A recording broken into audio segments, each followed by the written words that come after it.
stream recent articles. Washington, AP, President Donald Trump transformed an event that was supposed to highlight his China policy into an impromptu campaign rally, delivering an expansive and often meandering broadside against Democratic rival Joe Biden on trade, policing and his son's business practices, among other topics.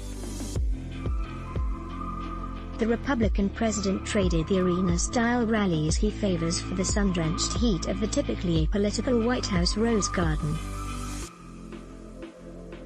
And instead of a raucous crowd, Trump spent more than an hour Tuesday speaking in front of reporters. The shift presented a challenge for a president who thrives on the validation of his supporters and uses their energy to propel his White House bid. But relenting to the urgent pleas of his political advisors to try to alter a campaign that has been upended by the coronavirus, Trump spent more than an hour framing the November election as the starkest choice in the nation's history. "There's probably never been a time when candidates are so different," Trump said. "We could go on for days." It was a framing Biden himself embraces. Since the early days of his campaign, Biden has sought to portray himself as an empathetic, competent counter to the turbulence of Trump's administration. The contrast was on display Tuesday when Biden unveiled the latest of a series of policy proposals, this $1 or $2 trillion plan to tackle climate change. Trump and his allies, meanwhile, have sometimes struggled to articulate their vision for a second term. Trump seized on the plan to argue that it would make the U.S. non-competitive with the rest of the world. This was part of a broader effort to argue that Biden, who ran a relatively centrist campaign for the Democratic nomination, has become captive to the most progressive voices in his party. "Biden's gone radical left," Trump said, lumping his rival in with firebrands like Vermont Senator Bernie Sanders and New York Representative Alexandria Ocasio-Cortez, particularly on the environment. As vice president, Biden was a leading advocate of the Paris Climate Accord, which was unbelievably expensive to our country, Trump said. "It would have crushed American manufacturers while allowing China to pollute the atmosphere with impunity." Yet one more gift from Biden to the Chinese Communist Party. He then delivered attack after attack against Biden on issues from energy to the economy, education to immigration. He drew heavily from the recommendations of the Joe Biden-Bernie Sanders Unity Task Force, in which Sanders, the runner-up for the Democratic nomination, secured key liberal policy proposals as Biden looked to strengthen his appeal to Sanders supporters before November. 3. The Biden-Sanders agenda is the most extreme platform of any major party nominee by far, Trump said, suggesting it was worse actually than Sanders' own as a candidate.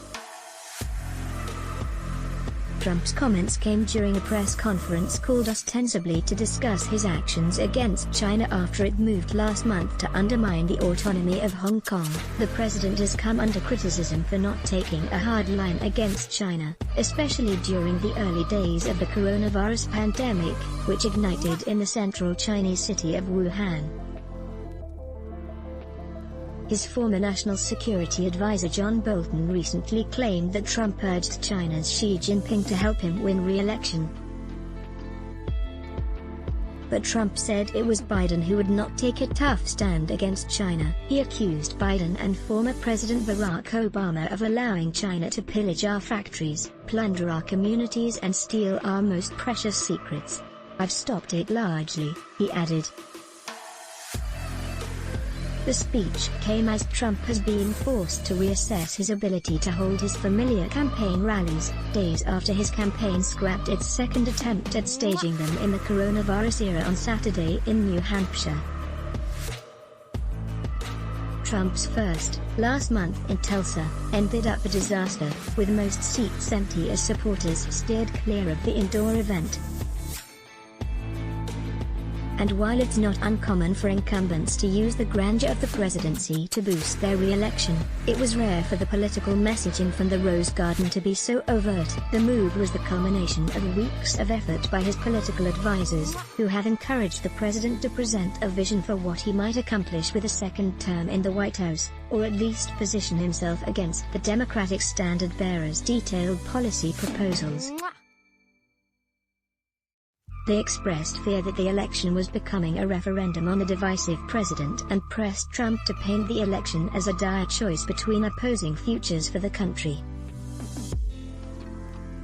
For months, Trump aides have expressed worry that the president's path to re-election is narrowing, and they concede privately that if the election were held today that the president would lose. They have said that Trump needs to be more disciplined in his messaging if he wants to overcome steep political headwinds from his handling of a trio of crises: the pandemic, an economic collapse and a national reckoning over systemic racism. Trump had previously stuck to his Sleepy Joe moniker and leveled unsupported ethics allegations against the former vice president's son. Associated Press writer Jill Colvin contributed to this report. Let's block ads. Why? Show your love for him. Click the link in description. Thanks for watching.